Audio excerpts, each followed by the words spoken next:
Yes, okay. Yeah, at the conclusion will be the special mentions. Right. No, we are continuing the discussion now. Continuing. Right. Honorable, So I hope my time is not ticking away. no. Yeah. We will start from zero.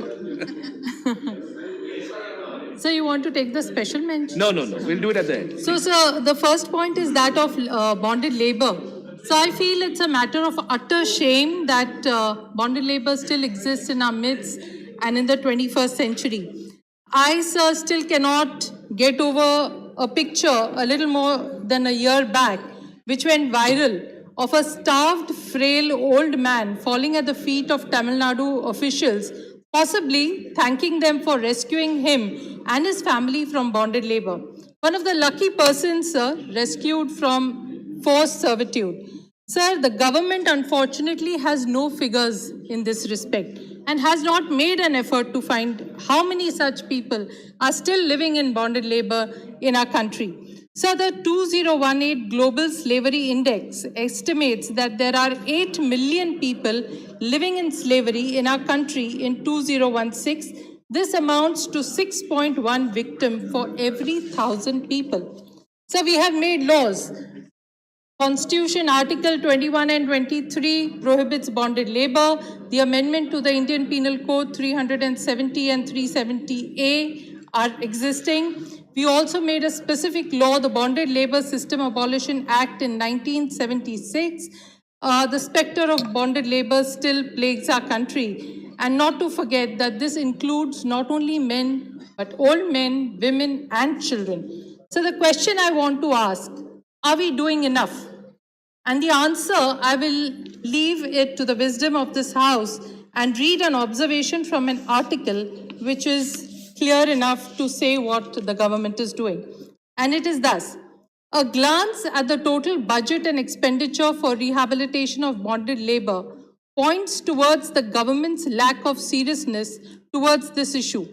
While the overall funds released for bonded labor rehabilitation were rupees 664.5 lakh in 2017-18, they dramatically decreased by 61% the following year to rupees 253.3 lakhs. Surprisingly, the Ministry of Labour and Employment spent not a single rupee on their rehabilitation in 2019 and 20. So what are we doing? Where are we going to? Bonded labor is something which really is like a cancer in our society. And if the government is not serious about it, it is something that we all need to be very, very concerned about. My second point, sir, there is a lot to say, but I'm keeping myself very short. The second point that I would like to touch upon is the manual scavengers. So what could be more sensitive than that on the one side, one reads news every other day of people dying while cleaning sewers due to the gas suffocation. And on the other side, when the government is asked this question as to how many manual scavengers died in the last 5 years recently, the reply given is a shocking and shameful none. Cleaning of sewers and septic tanks, sir, now has been included in the 2013 Act. And therefore, if the answer is none, what is that kind of news that we read every day in the newspapers? Even here, sir, the government unfortunately has no figures. And whatever figures have been created has been by an initiative of the Niti Aayog, which got 4 ministries together. They tried to find out data, but this data was based only on 216 districts out of the 600 districts in our country. That too, it did not cover urban areas, and therefore the figure that has come out cannot be relied upon.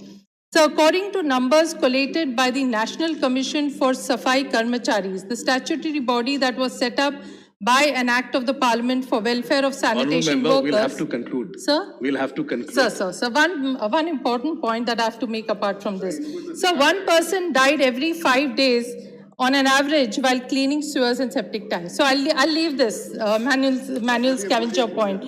The budget, sir, 2022-23, which allotted 70 crores for rehabilitation of this involved sir, has been 30% less than the last year's budgetary allocation of 100 crores. My last point, sir, is on women. Sir, according to 2019 UN data, India has one of the lowest female labor force participation rate in the world, 21%, compared to the 53%, which is the global median. Sir, I wish to say that we need to do a lot. A comprehensive approach needs to be taken, but I want to seed one thought here in this house, sir, and please allow me that, sir. I wish to sow the seed of an idea of menstrual leave. There will be arguments for and against, and from women themselves, because women may face discrimination at workplace. But the happy story is that such policies do exist in various countries. Japan since 1947, Indonesia, South Korea, Taiwan, Zambia, and China. So, therefore, time has come to play a proactive role and try to see if we can give this. I take this opportunity, sir, to congratulate, and I will finish after this, and salute 12 companies in India where our girls have been given the relief of menstrual leave without demanding for it. And therefore, I would like to read out these companies and then finish. Sir, it is Swiggy, Culture Machine, Mathrubhumi, Maxter, Wet and Dry, Industry ARC, Zomato, iVipanan, Gozoop Online Private Limited, Horses Table News, Fly My Business, Byju's. These are all torch bearers of gender-specific needs.